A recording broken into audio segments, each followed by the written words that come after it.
12 News at 4 starts now. Good afternoon, and thanks so much for joining us for 12 News at 4. I'm Tram Mai. I'm Troy Hayden. If you're flying out of Sky Harbor anytime soon, you could have a rough time of it. Airlines were just told they have to cut flights, and some passengers now could be stranded. We're talking about possibly the worst airport mayhem that we're going to see so far this year. The FAA says it's preparing to reduce about 10% of all flights at dozens of major airports around the country starting tomorrow. And yes, Sky Harbor is one of those airports.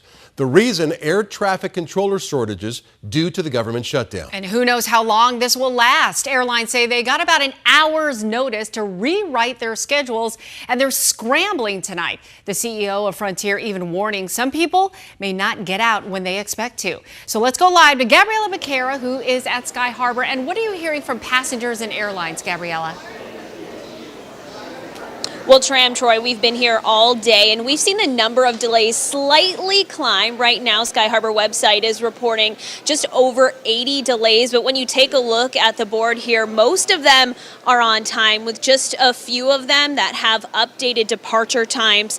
But flight interruptions are expected to get worse over the weekend, and all of the passengers I've talked to so far today are staying positive, most of them telling me they're unaffected. But even those who are delayed say they understand it's part of traveling. People are tracking their flights a little more closely than usual, as the FAA says it's going to be again cutting flights tomorrow to alleviate pressure on air travel amid staffing shortages. Flight capacity is expected to reduce by roughly 10%, which is expected to impact 3,500 to 4,000 flights daily across the country. Now, Sky Harbor International Airport is reportedly on a preliminary list of high-traffic airports that could be impacted. Many airlines have sent emails to customers with upcoming travel plans, warning them that their flights may be delayed or even canceled. Some airlines are also giving travelers the chance to rebook scheduled flights now to avoid possible disruptions.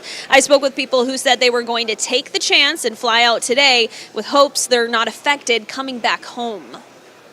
Flying's a big part of my work and commute, so it's a little unnerving. I know Southwest Airlines is a really good airline, and they generally take care of you in this situation, and it's out of their control. And I've got friends who are flight attendants, and we just kind of have to deal with it.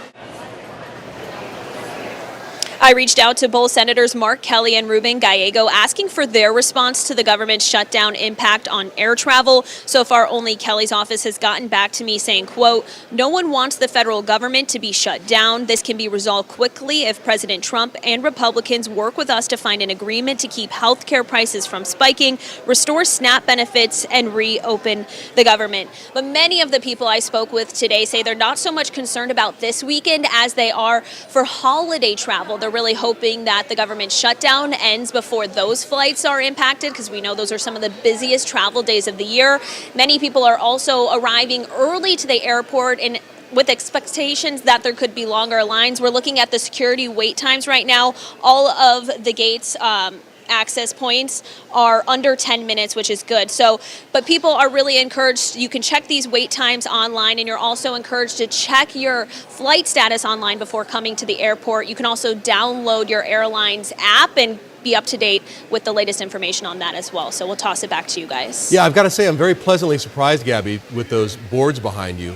The way we've been talking about this and the way they were last night, you expected to be a mess of these flights being delayed, but they look like they're pretty good at this point. I mean, we're just getting into the rush hour here at 4 o'clock. And a lot of the people we're talking to are pleasantly surprised as well. They were expecting that there could be some major delays even just here at the airport. So a lot of people feeling positive about what they're seeing so far, but expecting that things could change very quickly. Yeah, and especially when they make those cuts tomorrow morning. So. Right. Tomorrow we'll see. Yeah.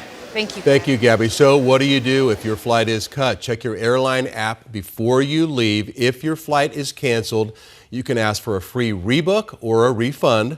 You want to pack your meds, chargers, essentials in your carry-on, because once you check your bags in, you're not going to be able to get to them. If you're stranded, go straight to customer service and call the airline. Travel insurance can help you, but only if you buy it early.